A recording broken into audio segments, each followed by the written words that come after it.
I'm Prussian, and so I wanted to learn about my heritage. While researching such, I was listening to several videos on YouTube talking about Frederick William the Great. For some reason, every single video that I watched claims that he might have been gay. Then, to research more extensively, I went on to Wikipedia to see if this is true.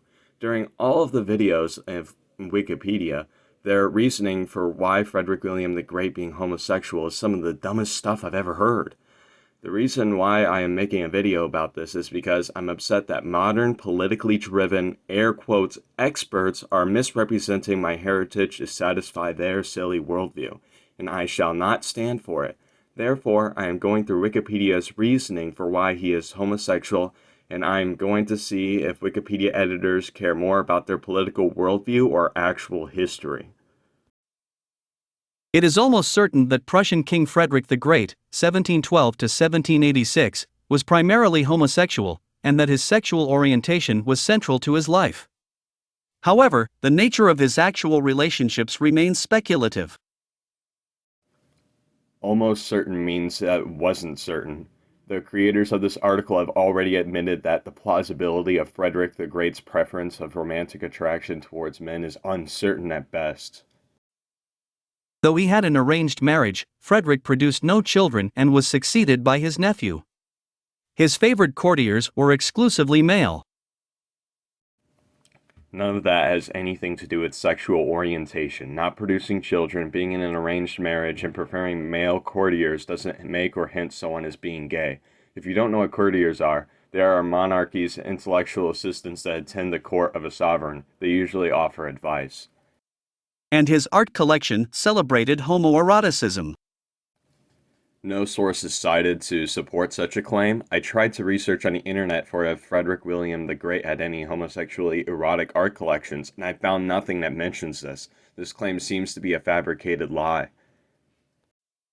Persistent rumors connecting the king with homosexual activity circulated around Europe during his lifetime.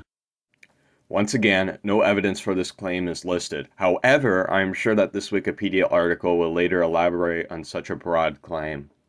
But there is less surviving definitive evidence of any sexual relationships of his, homosexual or otherwise. How can one claim that someone is gay while also claiming that there is very little evidence for that person's sexual relationships and orientation? That doesn't make sense. However, in July 1750, the Prussian king unmistakably wrote to his gay secretary and reader, Claude Etienne Darget, Mes hemorrhoids saluant affectueusement votre vie, my hemorrhoids affectionately greet your pee-pee, which strongly suggests that he was sexually involved with men.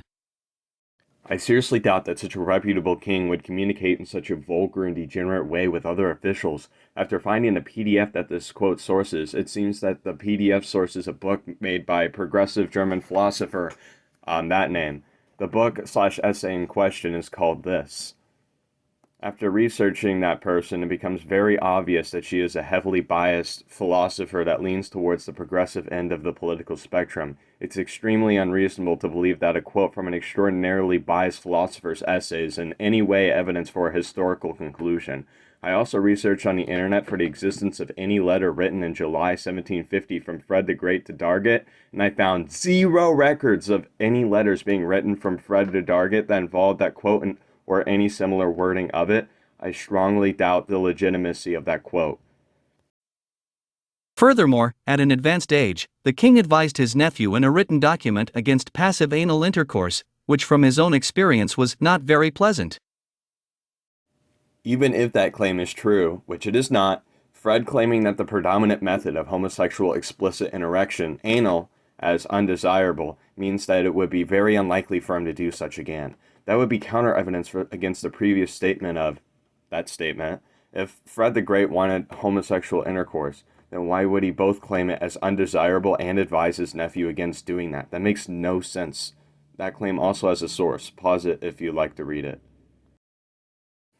That source is a book that tries to prove that Fred the Great is homosexual. Why would Wikipedia source a book that tries to argue that Fred the Great is homosexual rather than citing actual historic evidence? Ignoring the incorrect paraphrasing of Wikipedia, the source itself claims that the nephew should focus more on the battlefield and less on the bedroom.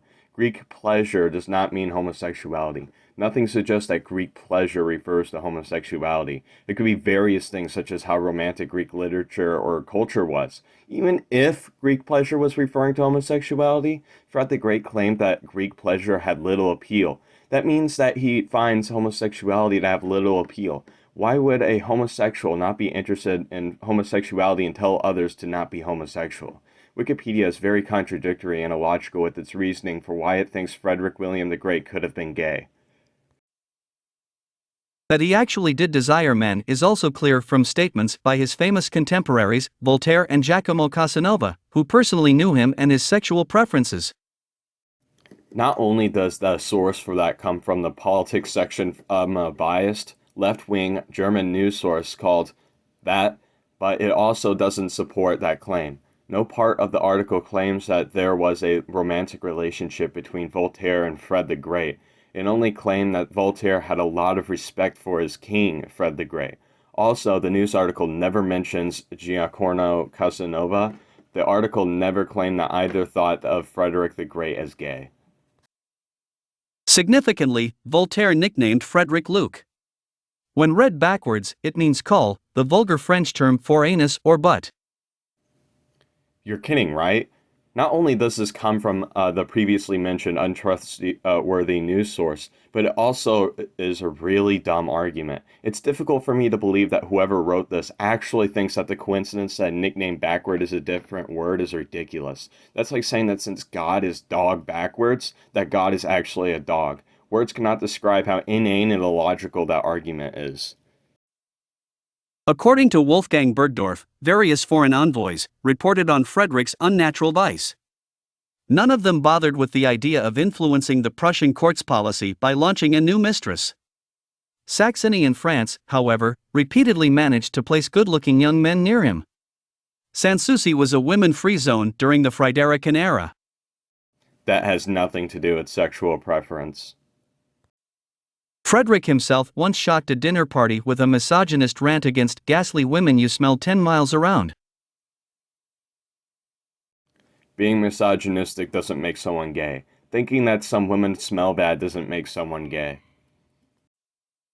Frederick's homosexuality was rejected by professional historians for centuries after his death. Probably because he wasn't gay. But was embraced by homosexual publications of Weimar Germany, which featured him on their covers and praised him for governing while homosexual.